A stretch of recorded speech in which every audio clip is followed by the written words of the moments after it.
जय मसीह की।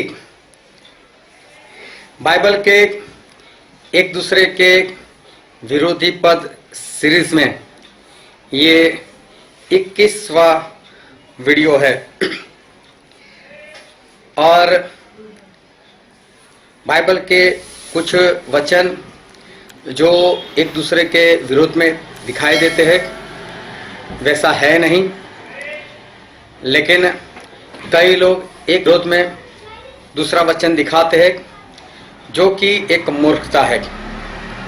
और इस सीरीज में हम यही देख रहे हैं कि दोनों वचन सही है और वो सही किस तरह से।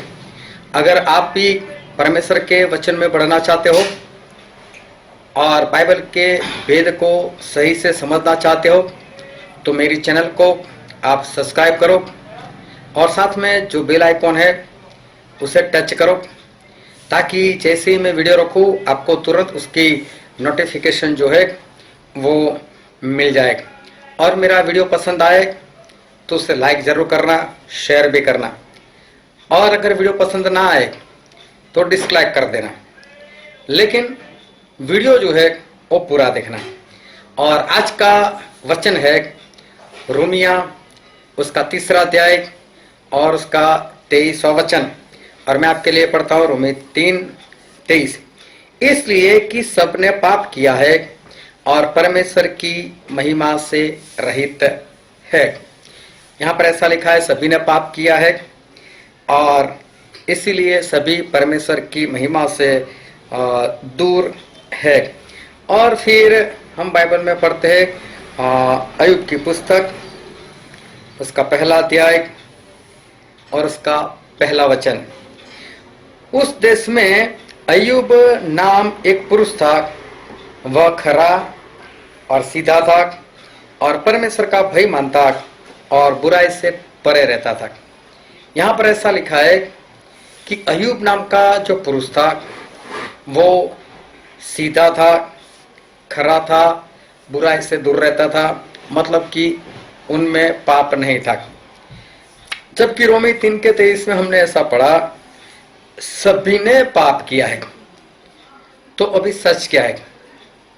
क्या सच में सभी ने पाप किया है या कुछ लोग ऐसे हैं कि जिन्होंने पाप नहीं किया?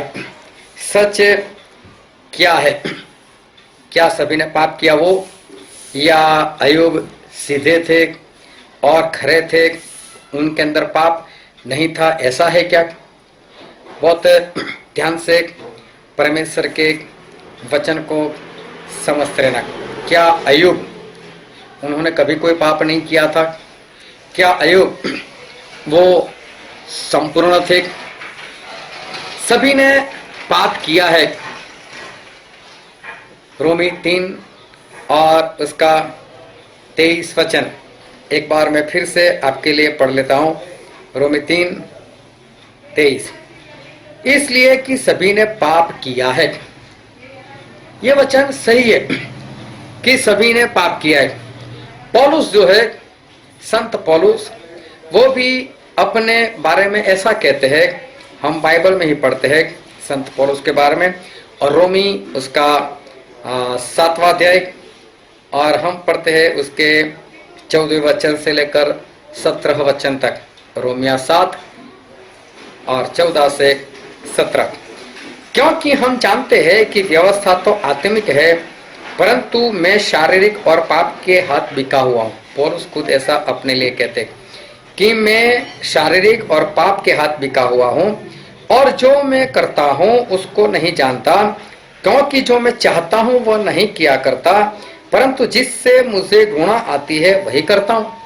पौलुस कहते जिससे मुझे घृणा आती है मैं वो करता हूँ, और यदि जो मैं नहीं चाहता वही करता हूँ तो मैं मान लेता हूँ कि व्यवस्था भली है। तो ऐसी दशा में उसका करने वाला मैं नहीं वरन पाप है जो मुझ में बसा हुआ है। संत पौलुस अपने बारे में बहुत स्पष्ट कहते हैं कि मेरे अंदर पाप बसा हुआ है। और वही पौलुस उस पाप की अवस्था में बैठे नहीं रहे, वो आगे बढ़े, पवित्र आत्मा में आगे बढ़े, वचन में आगे बढ़े, आज्ञाकारी में भी वो आगे बढ़े। उसके बाद संत पौलुस एक बार फिर कहते हैं, और हम बाइबल से ही पढ़ते हैं, फिलिपिया उसका 3 अध्याय और उसका 15 वचन, फिलिपी 3 इसका 15। सो हम में से जितने सिद्ध है यही विचार रखे, और यदि किसी बात में तुम्हारा और ही विचार हो तो परमेश्वर इसे भी तुम पर प्रकट कर देगा। यहाँ पर पौलुस ऐसा कहते हैं कि हम में से जितने सिद्ध है, अब पौलुस भी सिद्ध हो चुके हैं, और पौलुस के साथ और भी बहुत लोग जो थे वो सिद्ध थे। अभी पौलुस सिद्ध है, लेकिन इसका मतलब ये नहीं होता कि पौलुस ने कभी पाप किया ही नहीं था। एक वक्त था जब पौलुस में पाप था, लेकिन अब पौलुस उस पाप से शुद्ध होकर अब आज्ञाकारी में जीवन जीते हैं, तो वो संपूर्ण हो चुके, अभी वो सिद्ध हो चुके। तो सिद्ध का मतलब ये नहीं कि पौलुस ने कभी पाप नहीं किया था।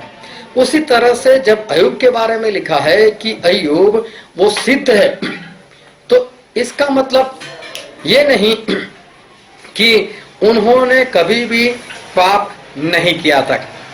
उनका कहने का मतलब है, अय्यूब एक का है कि अय्यूब सिद्ध थे, खरे थे, सीधे थे, तो कहने का मतलब ये है कि उनमें भी पाप तो था पहले, लेकिन चलते चलते अब सिद्ध हो चुके हैं। तो सभी ने पाप किया है, वो सही है, चाहे अय्यूब हो चाहे पौलुस हो, वो भी सही है। और अय्यूब भी सीधे थे, खरे थे, और पौलुस भी सीधे और खरे थे, वो बाद में हुए हैं परमेश्वर की आत्मा पाकर, तो वो वचन भी सही है।